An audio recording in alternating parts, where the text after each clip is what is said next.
This final panel, organized in partnership with GIZ or GIZ, brings together policy shapers from across the region and the European Union as well. Moderating the session, I will call now the head of program at GIZ, Tanja Bošković. First chair is yours, and as I read your names and surnames, you will take this next chair to Tanja. Minister of European Affairs, Government of Montenegro, Maida Gorčević. Then founder of E&A Law, Ana Stanić. Director for Western Balkans, DG NIR, Director General for Enlargement and the Eastern Neighborhood, European Commission, Valentina Superti. And I was practicing the surname for the next one. Project Manager and Research Fellow, German Council on Foreign Relations, Nikola Xavierev. Amazing. Good practice, everyone. So, Tanja, I only have one ask from you, to be very much on time and on point, because we need to leave this room before 6:30, sorry. Not 8:30, 6:30, 6:30. How does, kako ovo radi? Can you help us with mic or each? Oh, gdje ide? Gdje si vidjela? Yeah, it's okay. It works. They are turning it on by... Excellent. By magic. So good afternoon, everyone, and welcome to grand finale of today's program. I'm Tanja Bošković, as you heard already, program leader at GIZ, and I'm really honored to be moderating this last session of today. And as you can also see, we are ending on a high note. So we saved the best for last, a conversation that will tackle very important and big questions for today's discussion. How do we prove the Western Balkan, future-proof this region? And how do we turn our complexities into competitiveness? How do we move from rhetoric, ambitious, to real and sustained action? I really hope you all feel energized and inspired for the next, as we heard, sharply 45 minutes or 44 already, as we will be diving into conversation about the vision, action, but I would say also a kind of bold leadership that Western Balkans needs right now. So we all know that the world is changing these days rapidly. Trade tensions are growing on a daily level. Let's say also global alliances are evolving. And in addition, like policy frameworks are being rewritten, changed and reshaped almost regularly. What does it all mean for the Western Balkans? In this context, the EU growth plan for the region really opens a new chapter. So I would say it opened a door, like door to deeper integration with EU single market, door to stronger regional cooperation, door to, let's say, shared prosperity within the EU policy framework. But this door does not open automatically. This door really requires strategic decisions, strategic actions, and also, very importantly, crucial collective commitment that the Western Balkans have to, like, moving forward together as a one region.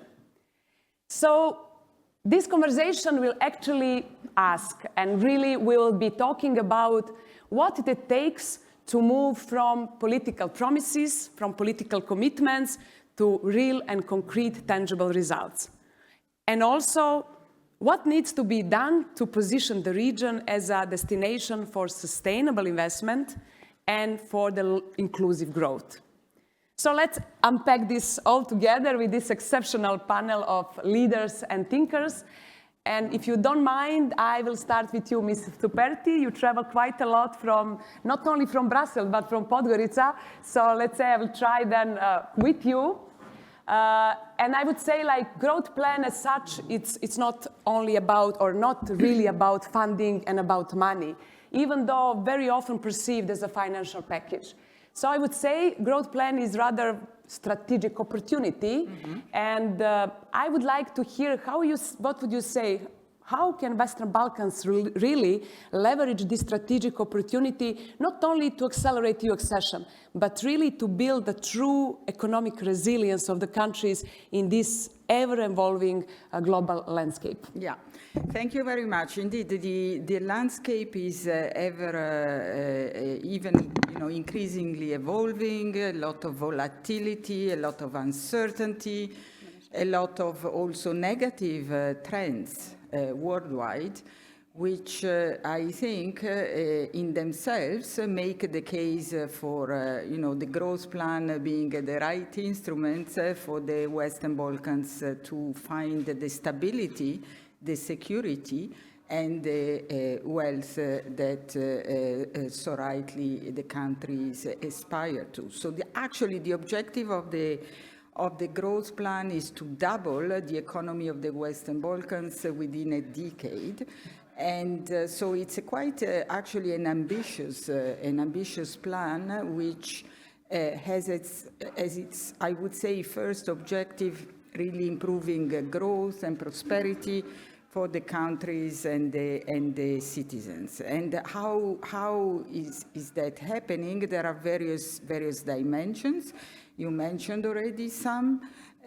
Of course, it's also about money, because there are 6 billion in this plan, and the 6 billion are meant actually to foster the reforms that are so needed to unlock the full potential of the country. So we are referring to reforms of essentially it's reforms facilitating the growing business, healthy business environment in the country. So we are referring to, for example, improving the judiciary, improving the quality of the public administration, but also improving sustainability, digitalization, not to forget human capital.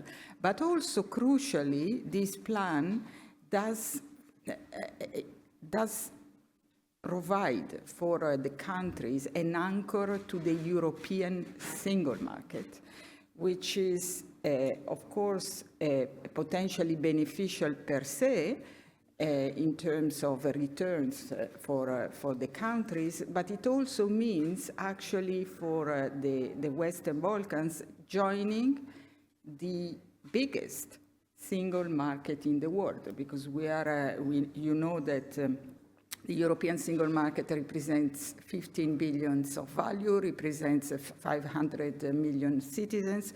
So it is, as of today, the biggest single market, and I would say the more stable and predictable market worldwide. So with this, by joining the single market, the Western Balkans have the opportunity not only to increase wealth, but also to join a club that provides security and stability and standards, because the European Union is increasingly a standard setter.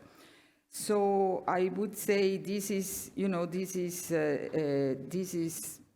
the essence of the growth plan. So is to foster reforms, to provide access to the European single market. One word, for example, SEPA. I'm sure you all know about this. This is a single European payment area, so it's potentially a lot of gain for businesses, for consumers, for citizens.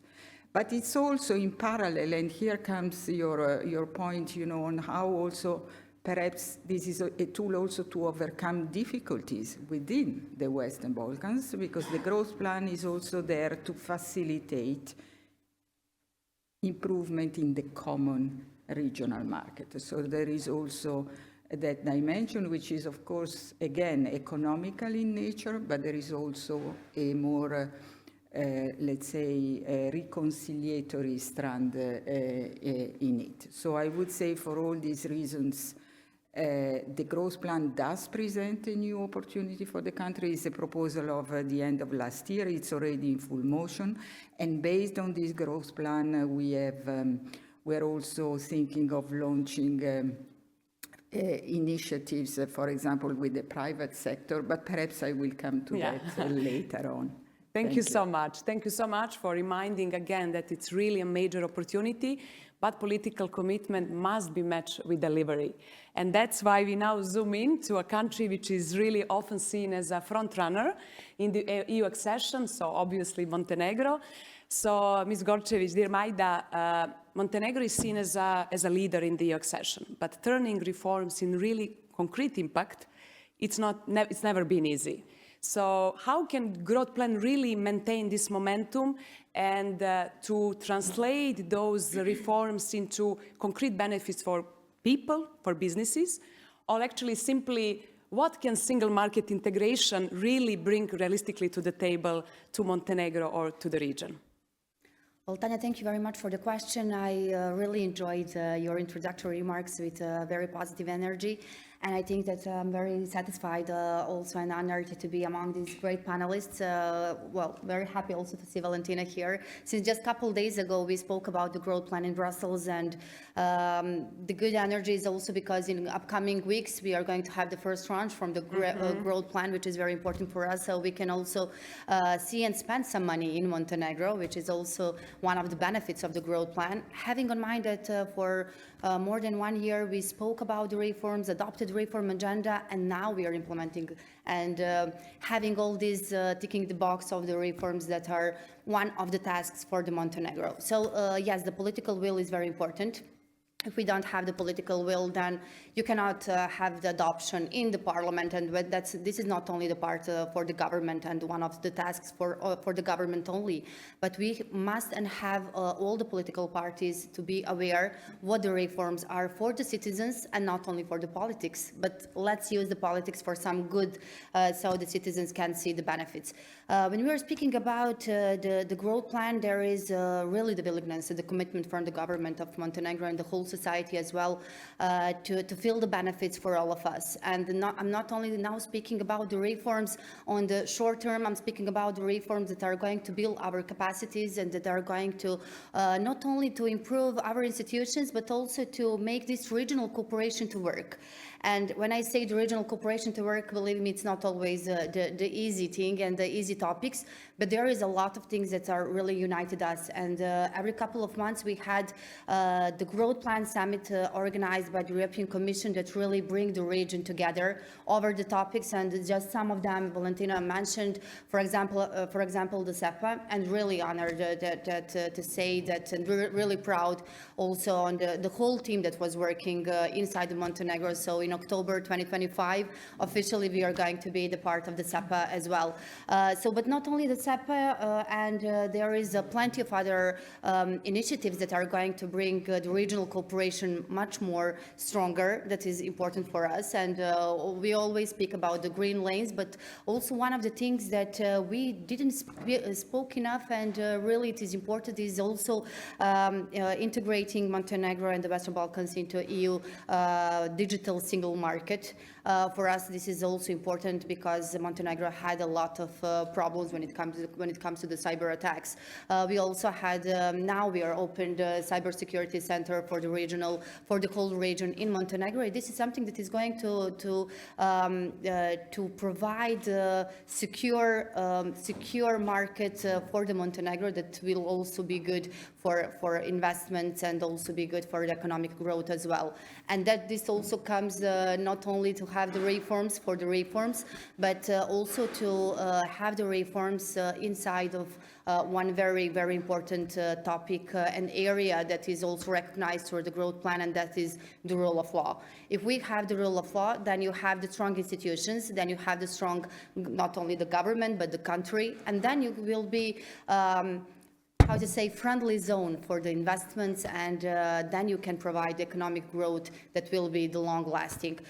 So I think that the most important thing is that growth plan is really one, how to say, good and strong instrument that will help not only the Montenegro but all Western Balkan countries to speed up the process, to speed up this accession negotiations, even the fact it goes hand in hand, but this will bring up also the disintegration that is going to be partially. I think that for us that are seeing Montenegro as the next member of the EU, it's much easier because we are obliged with the closing of the chapters by the end of 2026. So the fulfilling the reform agenda is going to be the easier for us. But this is also something that we are not going to see and to look only on the Montenegro, but the whole region and what's there for the whole region as well. It's always a good thing when you have this small competition, and this is the good competition when it comes to the growth plan as well. And I think that one of the most important things when we are speaking about this is it's not only that we are meeting only about the EU standards, it's also about making the framework to work tomorrow and to make the basis that is going to help us in the upcoming reforms, so they are going to be sustainable, not only for the economic growth, but also for the rule of law and for the whole country. Thank you so much. It's really encouraging, and it's really great to see that it's not only, or it's not at all about ticking the boxes. It's really about creating jobs, resilience, and building institutional muscles at home, I would say. So let's now broaden a bit our lens from Montenegro to broader regional and geopolitical perspective. So, Nicola, we know that politics in the region has never been simple and easy. But at the same time, growth plan really make links between the economic progress, economic integration with the EU single market, with a stronger regional cooperation, I would say with political maturity. So from your perspective, how you would see that growth plan implementation can really contribute to this stronger cooperation and navigating, or to say overcoming, some of the challenges, political challenges in the context of the Western Balkans? Or if I can simply put it, can really economic integration and economic progress can be really separated from political integration and political stability? Thank you very much for having me here. It's a pleasure. Look, to paraphrase, we should not only ask what the EU can do for you and for the region, but we should also ask what you can do for the region and what the region can do for the EU. And I think here it's mandatory to also understand that what happens in one country very quickly resonates in a different country. And if you want to really sort of leverage the investment from European companies, you need to create a level playing field also between the countries. You need to create sort of productivity, effectiveness and competitiveness on pair with the EU, and also to ensure that the framework is there. Now, what I also want to add here is that obviously in this age of transactionalism and sort of a new order that is emerging after the end of the post-Cold War, you don't want to be seen as a problem for the European Union. You will not sort of go far. You want to be seen as a solution, and you want to be seen as someone who brings something to the table. And here I would obviously comment the efforts of Montenegro and to the minister for entering SEPA. But I think more importantly also what has just been noted is the idea to really underline the importance of digital services. And now thinking about the international context and the tariffs and all of this sort of change in global trade, I wouldn't say deglobalization, but I would say sort of a reglobalization, to focus on a few elements regionally where you can really show what you can do in common efforts and how you can be useful for the region. And perhaps the last point is that in this world of transactionalism without values, I think actually the growth plan has a benefit whereby, yes, you need to do reforms and you get money, but you do it for values and you do it because of norms. And I think this is something that we really need to think about, and this is a clear value added. And last but not least, the European Union is essentially what is left of the West. So we better be happy and we better double down on sort of as a region doing everything we can to join the EU. Thank you so much. Thank you to you and to all of you. You are very concise and clear. That's really excellent for our working, time window. So yes, indeed, I think it's really important to highlight that economic logic does not stop at borders. And regional cooperation is not charity, it's really necessity. And I would say, yeah, trust is foundation for that. But when I say trust, like regional trust, it's not like diplomatic term, it's really market signal too. And I would say now, like at the end of the day, reforms are working and can only be effective if investors at the end really have confidence and trust in implementation of those reforms. So let's now open this door, Ms. Stanic, Dirana. So you advise like on complex investment cases with your extensive experience advising investors, companies, governments worldwide and dealing with complex investment cases and even disputes. So I wanted to hear also from you, what would you say, what is the crucial legal reforms that Western Balkans should do to contribute to investor trust and confidence of investors in the Western Balkans? Because at the end, we know investors, they don't fear risk, they fear unpredictability. And beyond market access, which is crucial, single market integration, I think they are more asking, is the system clear and stable, predictable, and what happens if things go wrong? So could you please, from your extensive experience, also give us like a perspective, what international treaties, particularly investment protection, dispute resolution procedures, can really make to create even additional confidence of investor to come and invest in the Western Balkans conditions? Thank you. It's a very big question that I'm being asked to address here, but thank you for the opportunity. I think given the context of this particular summit, which is all about encouraging investments in energy transition and the ECG, I think the key thing is to create and continue to create a stable investment framework. And obviously the rule of law, as the Minister says, is a key component of that.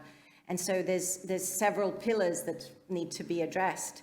I guess the first is a very strong and efficient court system, and that's one of the things that the Western Balkans has particular issues with. It's not the only one. There's plenty of countries in the European Union that have had the same challenge that they need to address, but obviously to the extent that you are highly dependent or wish to attract foreign investors, that is a key component.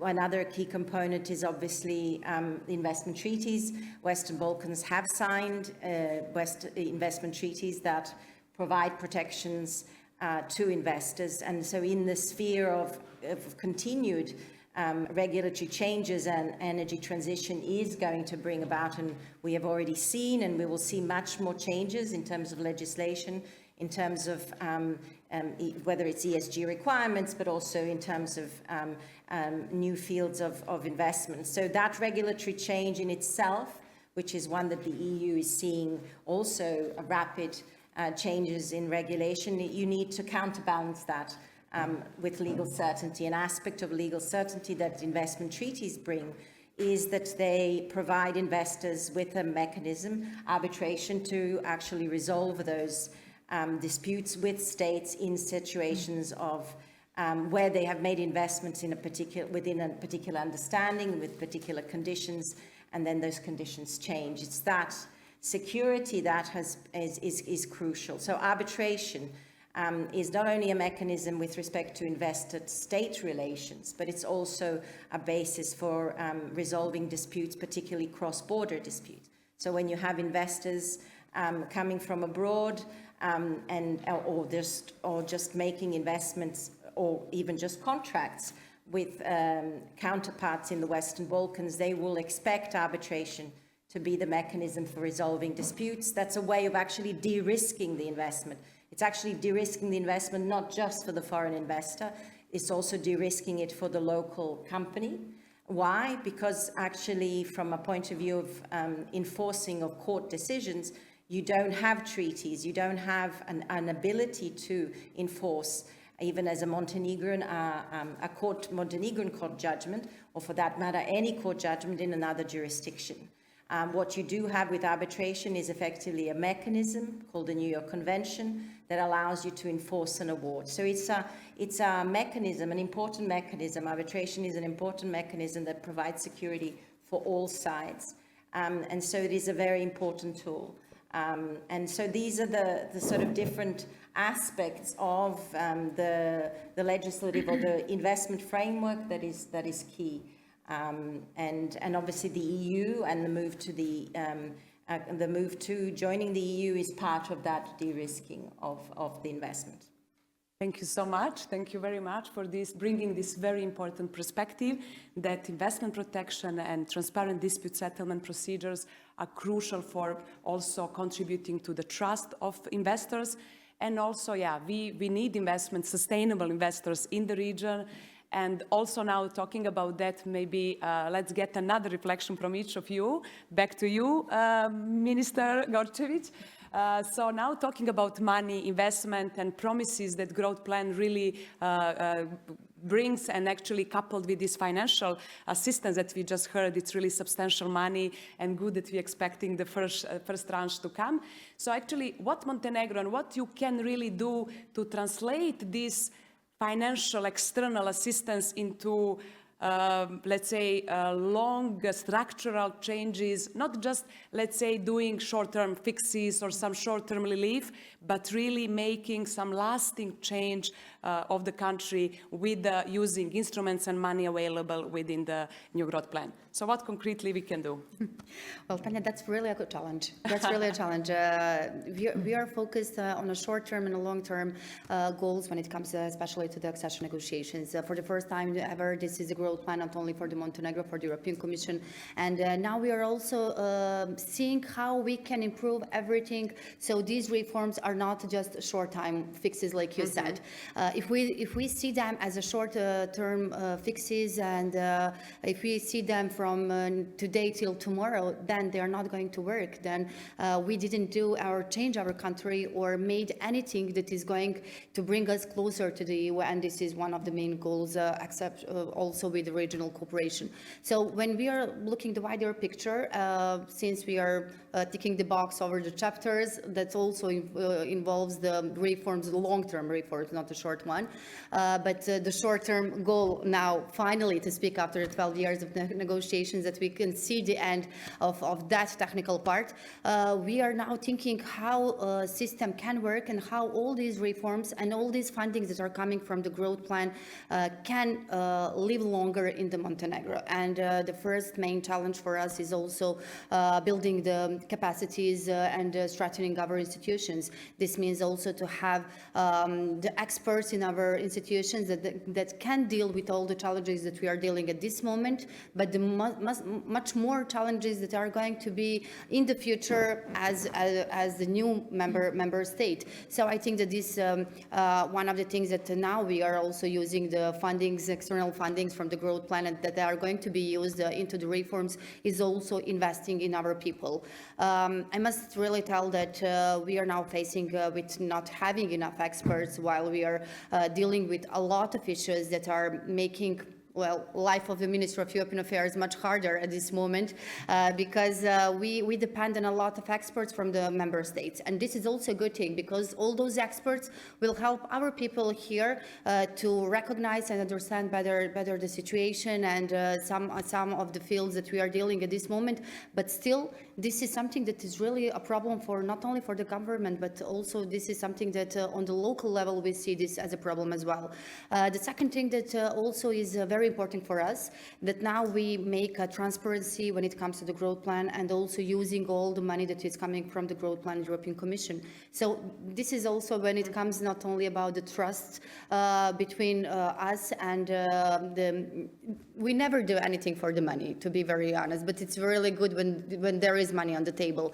But still, it is very important to share the information, how we use all those funding that are coming to Montenegro, what are the reforms, and then to measure about those reforms what is there left for the Montenegro. So I must assure you that, and also it's good that Valentina is hearing this, we are not seeing this as a really short-term fix. We are seeing this as something that is going to help us to build up the institutions, and also to make how to say, the growth plan and the member states to see that this was a good decision. And really, really proud, and the whole team from European Commission that worked this when it comes to the growth plan.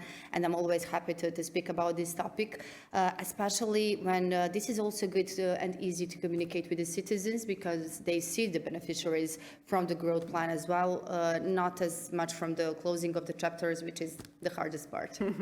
Thank you so much for convincing us all. Thanks for that, and for this in general forward-thinking approach that country and the Western Balkans needs now more than ever. So now going back to additional challenge when it comes to implementation of new growth plan. So talking about broader impact of growth plan, there is concern that it could come to uneven implementation across the countries, because every country in the Western Balkans has own challenges they all face. So what the EU can do, or what should be done really to ensure as much as possible consistent implementation across the region in order to prevent even further fragmentation between most advanced and those lagging behind that we already seeing what's happening. So what could be really done to prevent that even being, let's say, further fragmentation in the region? Yeah, thank you very much for the question. It's an interesting question because, you know, the starting point is about, you mentioned the notion of unevenness, uneven. Now, of course, what we want, and it's not me personally, it's what the European Commission and the European Union wants, is to improve the level of wealth in the Western Balkans 6 overall. So this is clear. This is what we want. And incidentally, it's not an objective per se, but it's also in view of a future EU membership. That being said, it's a very interesting exercise, because we are also observing, and this was mentioned by the minister before, that the growth plan has also led to some competition. So competition between the countries, you know, in who is first in achieving a certain objective. And actually, some competition is a good, I think it's a good thing.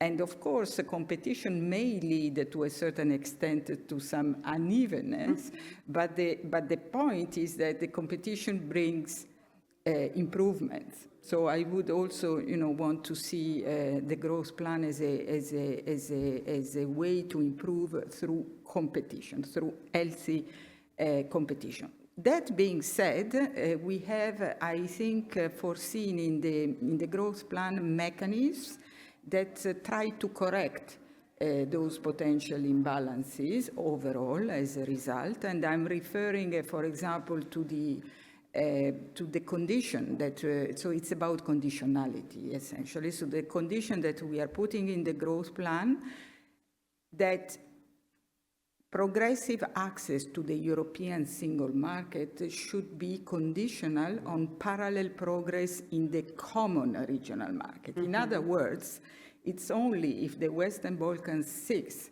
countries manage to cooperate on a given issue that they will then in turn be given the benefit of, because I think it's fair to say it's the benefit of accessing the EU market. So that is a correction mechanism. Another correction mechanism is in the reform agendas. It's exactly the same mechanism we are using for member states.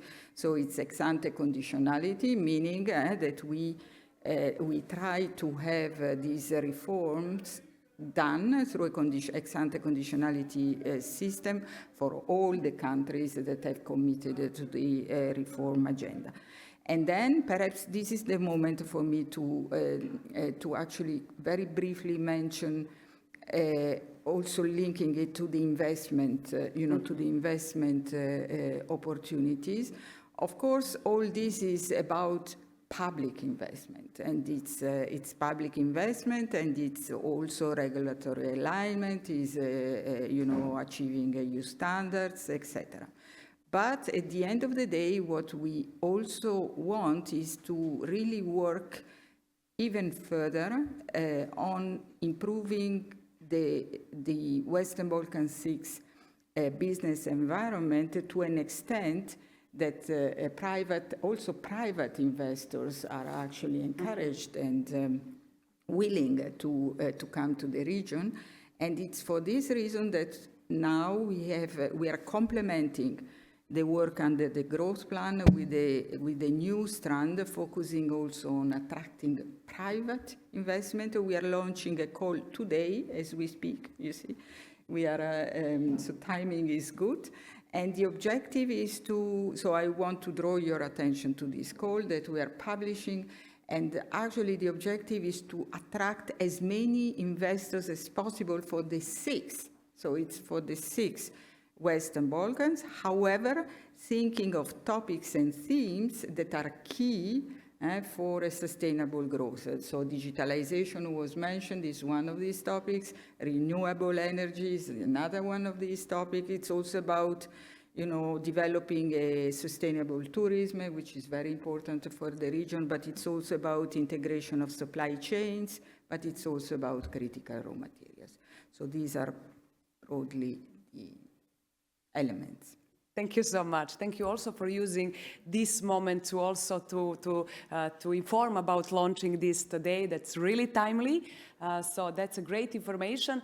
And now also mentioning private investors, mentioning how it is relevant to get more of them investing in the region. Back to Anna, you mentioned that yes, to have them really to trust the region and to invest it more here.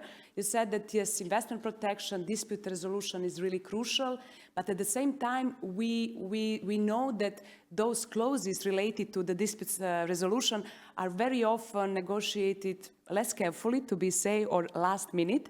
So even it's, I would say, even more often perceived as obstacle than really crucial part of really having more attractive environment for investors.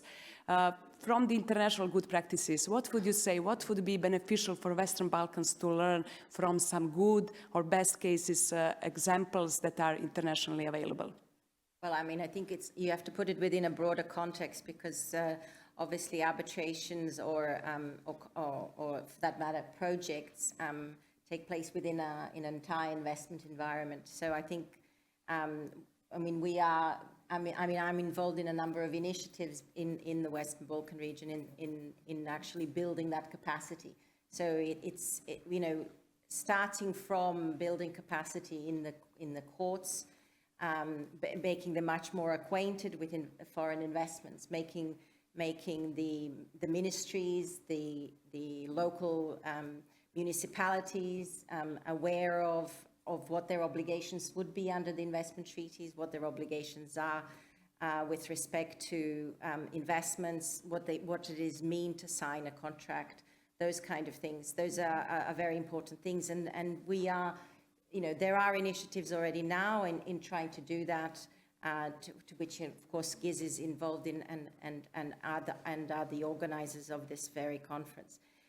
So it's a long-term capacity building exercise, and it's not just one that benefits foreign investment.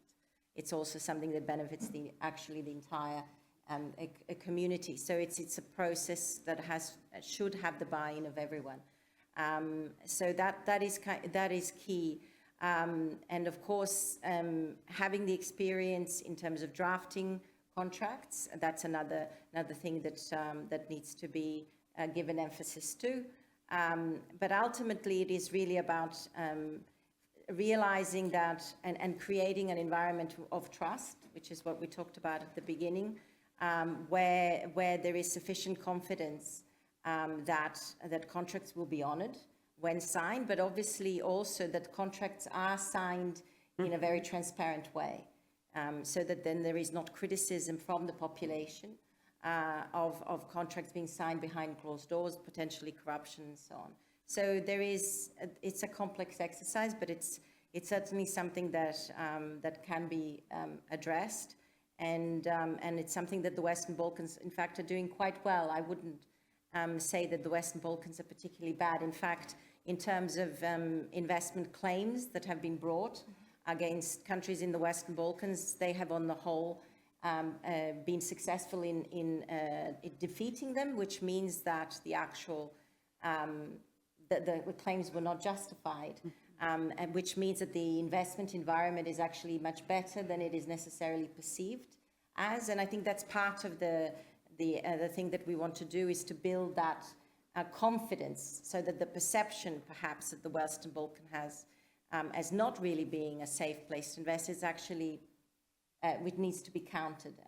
And a practical way of doing that is actually the kind of capacity building and the sort of open discussion of that. So I'm quite convinced that from that point of view, the initiatives that are currently being put in place will lead to greater amount of investment coming into the region, whether it's for the reasons that we heard in one of the earlier panels of the desire to nearshore and have investments closer to the European Union in terms of supply chains and all of these things. These are the kind of benefits and the opportunities that the Western Balkans can now use to further their own economic growth. Thank you so much. That's also very timely and very, very relevant for this moment in the region and in this country. So thank you so much for your views on that. So now back to Nicola. Knowing that DGAP and think tanks in general having a long history in shaping political debates and also keeping stakeholders accountable. So how you will see what think tanks can really do even better to support implementation of growth plan in a way that making sure it really delivers, how you can support from that perspective the whole process, particularly communication, strategic, effective communication is, I would say, very relevant, not only for Western Balkans, but for the EU member states. Thank you for the question, and I do agree that it is relevant, and I sort of thought about this, but the general question is, what can think tanks do in this space? Well, we need to think, but then we also need to ensure that we share what we're thinking. And I think here it's also crucial also to reflect on what has been said on the panel, to sort of understand that in this sort of new global economic order, also countries of the Western Balkans that are sort of dependent on the EU need to think about sort of diversification and reducing dependencies. And when I say diversification, I also mean sort of productivity, output, and with whom you trade, and therefore even more important to double down on regional integration. Now, when it comes to what we can do, we need to explain and distribute sort of why enlargement is beneficial for both sides.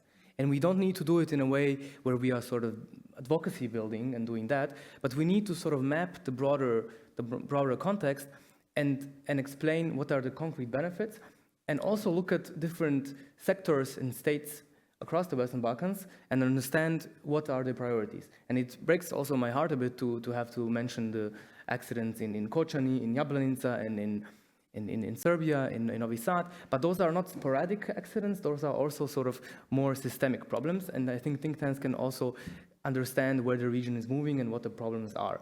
And maybe finally, we need to create a bit more space for deliberation and for coordination and dialogue between not only sort of the bubble here, but between the EU level and the member states level and the candidate countries and potential candidate countries. And here, I think we would need to include journalists and civil society. I know all of this is already part of that, but someone who has a background between Germany and Bosnia, I think it is not enough. It's not present in the local communities, and people, sometimes they're asking themselves, why this technocratic project? And last but not least, I would say that state capacity is not a given. We all have to work on that. And I think people who have been in think tanks and then who go to the government, they really can create those links between political and technocratic sort of mode of governance.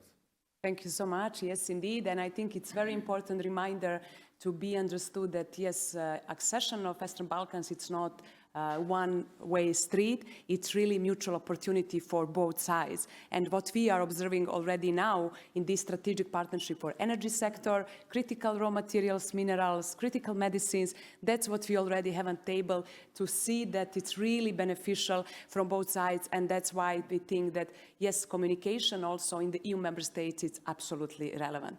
So thanks for that. So now I think we have to get room joining our conversation, but really, who is the really fast to make a chance to share the big questions, reflections, reactions, if anyone in the room has it already, ready to do so quickly. Do we have? Yeah, Fahira, quickly. Thank you so much for the fantastic input, and to respect our organizers, I will be very short. From everything I have heard, there will be a multi-stakeholder and multi-dimensional approach to make this sustainable growth and inclusion of the values that Nicola mentioned of ESG into the investment and trade in the region. So my question is basically from the government perspective and from the legal perspective, what balancing mechanisms are you looking at now to make sure that the field becomes increasingly attractive while protecting the government's space to regulate in a necessary direction to enable all of this trade and investment flow in the common regional market to take place? Thank you. Thank you. Volunteers? Anyone, quickly? Of course. I already mentioned that the main thing is investing in the rule of law. If you have the strong institutions, then you will make progress for the investments, and then you will make investment-friendly zone for not only for Montenegro, but for any country. And Anna mentioned that everything is also about the perception. So that this brings also about the better communication from the Montenegro. So let's make some campaign for other countries to understand what are the beneficiaries, why they should invest in Montenegro. I think that at this moment, the good thing is that also that Valentina announced that there are going to be some good positive things what we can share in upcoming months and also in associated with European Commission, how we can better promote Montenegro as a zone for the investments for some of the topics, for any topics, for example, but also something that will bring us closer to the EU member states and also to the other markets as well. Thank you very much. So now, any last sentence, last message, something you want to walk away with? Please help us communicate. Very clear message, yeah. Thank you so much, Nicola. Thank you. And on that end, in Berlin, I'm leading a project on Balkan Hub, and we also work in Brussels and Hague and in Paris with Jacques Delors. So we're trying to sort of bring also good news and what we need to improve. Thank you so much to all of you. Let me just then conclude this very inspiring conversation. And I can also do it with a really few key takeaways, I think, at the end. So yes, growth plan is a major opportunity, but also it's not about only ticking box EU accession and integration. It's about really contributing to making the region more competitive, more resilient, and more future-ready. But to get there, what it takes bold reforms, it takes stronger regional cooperation with, I would say, more political maturity. It takes, let's say, legal certainty to inspire investor trust. And yes, optimism, I guess it cannot go without that. Exact hard work, it goes without saying, that's given.